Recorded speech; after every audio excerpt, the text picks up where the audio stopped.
Caroline Deason, and this is Rattling the Cage, the podcast that takes an up-close and personal look at one Nick Cage movie at a time, now on Repeater Radio. You can tune into broadcasts of this podcast and other fantastic programming and support independent weirdo radio by following @repeater_radio on Twitter and going to repeater-radio.com. Rattling the Cage is available for streaming and download wherever you get your podcasts as soon as the initial Repeater Radio broadcast concludes. Rattling the Cage is brought to you in part by the generous support of my Ko-fi or Ko-fi supporters. You can become a supporter too at ko-fi.com/DIEZYN. Today's episode is on the 2023 movie The Old Way, directed by Brett Donahue and written by Carl W. Lucas.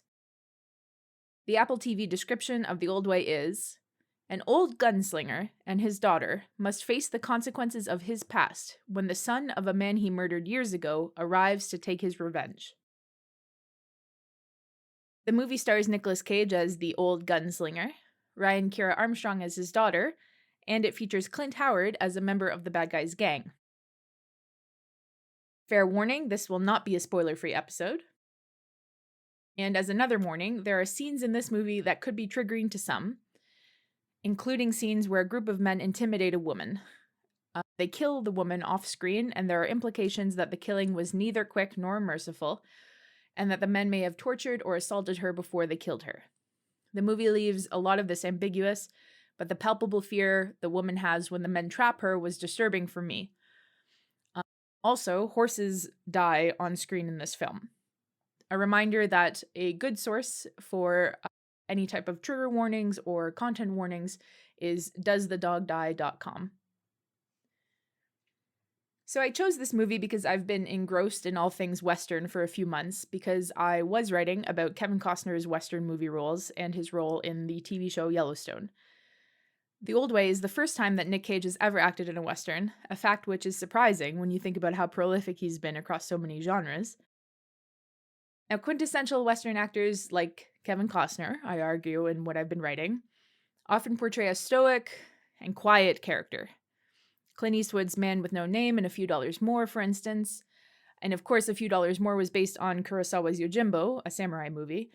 So the stoic, quiet, deadly characteristics of many a Western hero find their source in the samurai. John Wayne, of course, is another quintessential, really the quintessential Western actor, and it's hard to separate him as an actor from his roles as a cowboy. Wayne's cowboys weren't often overly chatty either. And when you think about stoic, calm, quiet roles, you think of Nick Cage, right? Maybe not. But that's part of what made me so excited for seeing him in a Western. And he didn't disappoint. Now, some might say that at this point I can't be disappointed by Nick Cage, but let's pretend that I'm unbiased.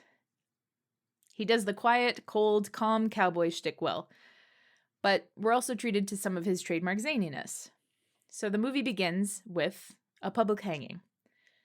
A verbose and shisty-sounding merchant / leader of an Old West town is lecturing the townsfolk about what the alleged criminal did that deserves execution. Right away, we hate this guy and assume that he's hanging this man unjustly. Cage's character, called Briggs, watches quietly and seems nonplussed. We hope that he will intervene. A tearful child watches on, and the condemned man tells him to go on home and calls him son. So now our heartstrings are in it. The mayor takes this opportunity to become even more odious and taunts the kid. Suddenly, pandemonium breaks out as the execution is interrupted by some gunslingers, and we've got a bona fide Western shootout. And Briggs, after watching calmly for a minute, unholsters his gun and ends the shootout, if you know what I mean. So I was bought in already. This is a very exciting start to a movie. So Briggs then goes and shoots the merchant, pulls out the guy's wallet, takes a wad of cash out and says, "You owe me more." Briggs goes into the guy's shop, takes more money, comes back out and says, "Paid in full." So we understand that Briggs's personal beef with the guy was related to a debt, and though Briggs did help stop the execution, that wasn't his motive. This is a guy that lives by his own rules. Then The condemned man, who has been cut down and is recovering while hugging his traumatized son, suddenly picks up a gun and aims it at Briggs.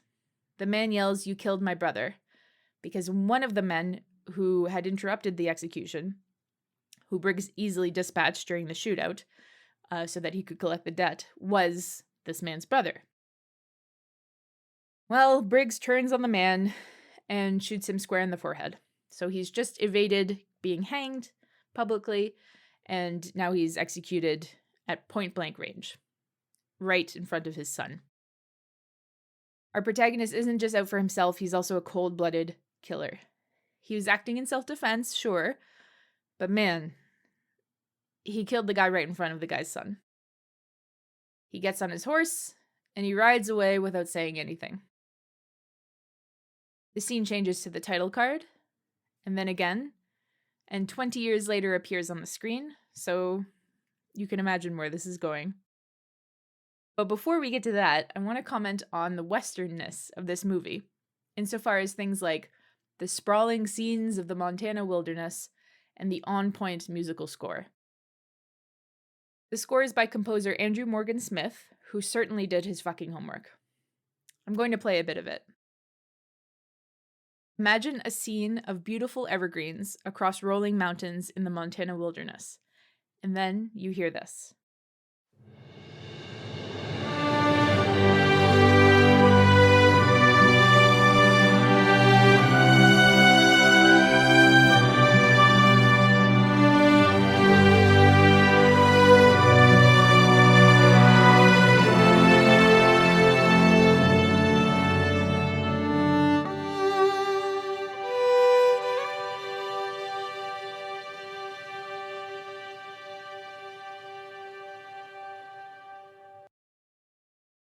Smith describes it as classic studio western but updated, and says he drew inspiration from Rocky Mountain folk music, with fiddle, guitar, and banjo merged with orchestra. The music is so evocative of classic western cinema that it transports you to a nostalgic space for the rest of the movie. I've read some reviews about how this movie isn't doing anything new for the western genre. I agree, and I don't care. The thing about the Western genre is that it is deeply, deeply nostalgic. Nostalgia doesn't just mean fondly remembering the past. It means immersing oneself in indulgent feelings that linger on a past that you not only can't return to, but that also probably never existed. Nostalgia comes from the Greek words nostos and algos, which means return home and longing. Svetlana Boym defined it as a longing for a home that no longer exists or has never existed.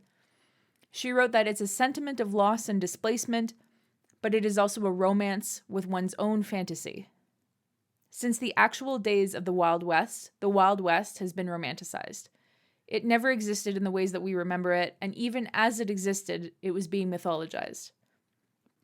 Buffalo Bill and Wild Bill Hickok toured in performances that reenacted the real battles they had participated in some years before in their Wild West shows.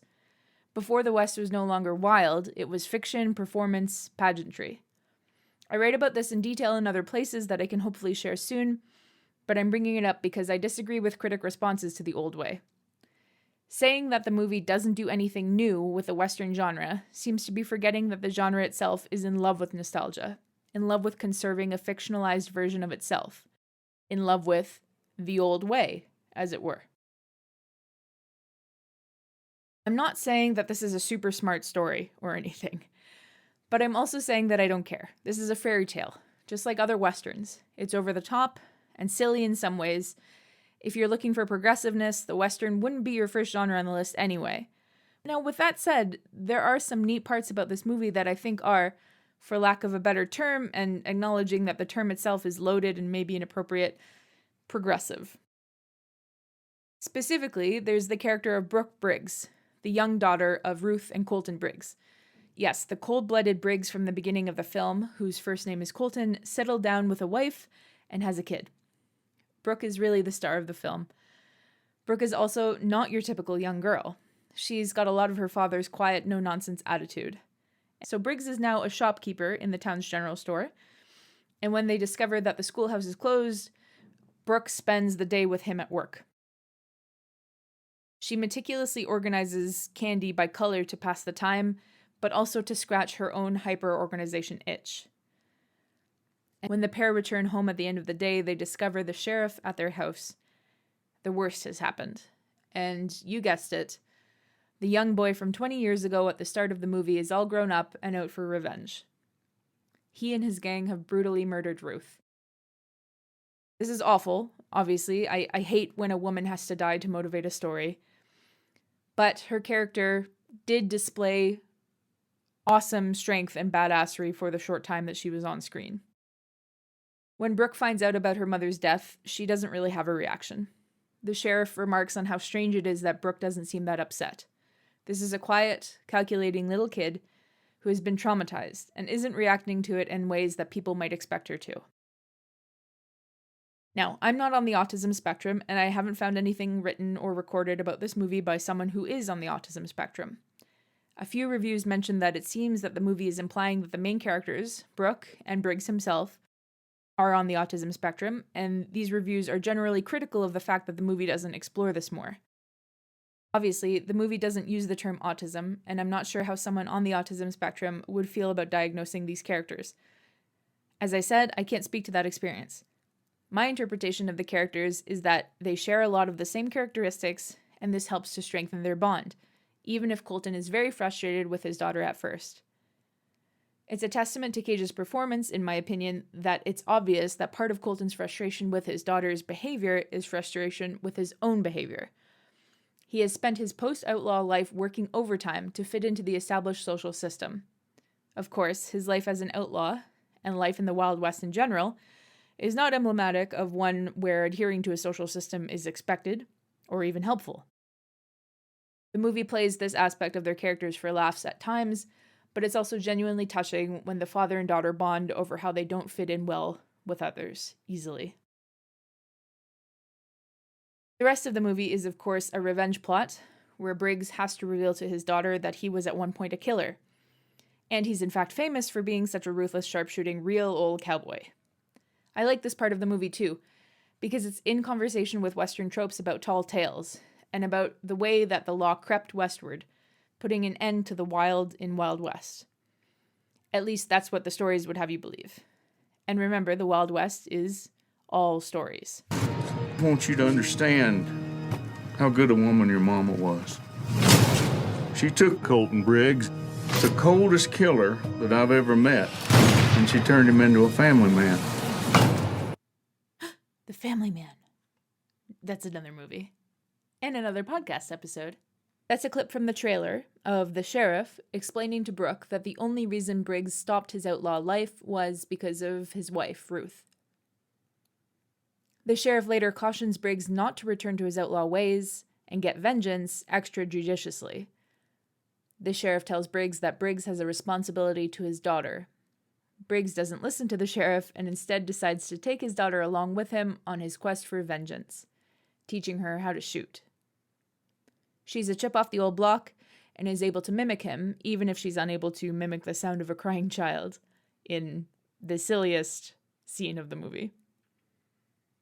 She's fearless, she's smart, she's really cool. Even if Nick Cage wasn't in this movie, she'd be worth the price of admission. As I said earlier, she's the real star of the show. And something that I love about Cage is that he's so good at playing a supporting role. He doesn't steal the spotlight, even when he's chewing the scenery. Clint Howard is loads of fun as a bumbling former Confederate soldier turned lackey and gang member. Noah LeGros as the son of the man Briggs killed, James McAllister, is incredibly creepy. Even though you understand why he's hell-bent on revenge, he is totally unlikable. I think writing him this way and the way LeGros plays him helps to complicate Briggs even more. Briggs isn't a villain per se. He's chaotic neutral in the D&D alignment tradition will grant. We sympathize with him, and we abhor some of his decisions. The complexities of his character make his actions have more gravitas, and he's more compelling as a result. It also makes his fate a tad more earned from a writing perspective. It's it time to leave? I heard gunshots coming from across the canyon. When? 10 minutes ago. Why didn't you wake me? No reason to hurry. Gunshots might have a way of speeding some folks up, but they have a nasty habit of slowing other folks down. My favorite little detail of the movie that you may have missed is that Briggs often looks at his pocket watch when he's contemplating a decision. At the end of the movie, we see that he wasn't actually checking the time. The watch's cover holds a picture of Ruth. He looked at the watch every time he had to make a decision, wondering what Ruth would do in his situation. I naively wish for a happy ending, but the ending is more realistic as far as fairy tales go. I won't spoil that part specifically, but you'll see it coming a mile away, which was one of the critical things that I read in a review. But again, it's a fairy tale. All in all, I like this movie for what it was. Go in with reasonable expectations and try to appreciate it for where it is in dialogue with the genre at large. I'm not saying that we can't hope for better, but the score, the scenery, the characters, and of course Nicolas Cage made this a fun 90-minute movie. And you know I love 90-minute movies. I think that Nick Cage's first role in a Western was a success. I think he understands the genre, and that even when he flips out and rages, it makes sense for the character at the time. Westerns are serious and silly all at once. As I've said a couple of times already, Westerns are fairy tales. There are dark parts, funny parts, absurd parts, and touching parts. When you think about it, most of Cage's performances over his entire career are mixes of all those qualities.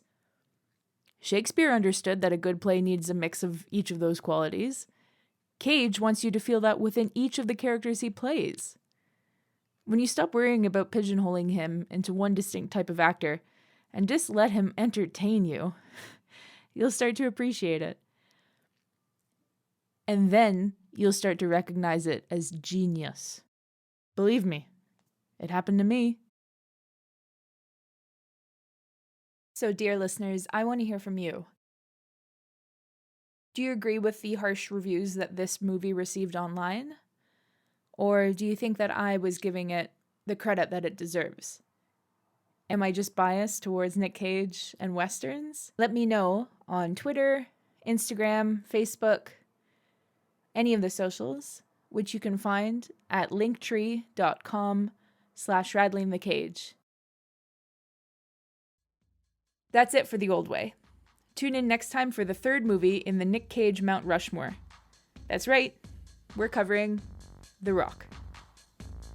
Thanks for listening to Rattling the Cage.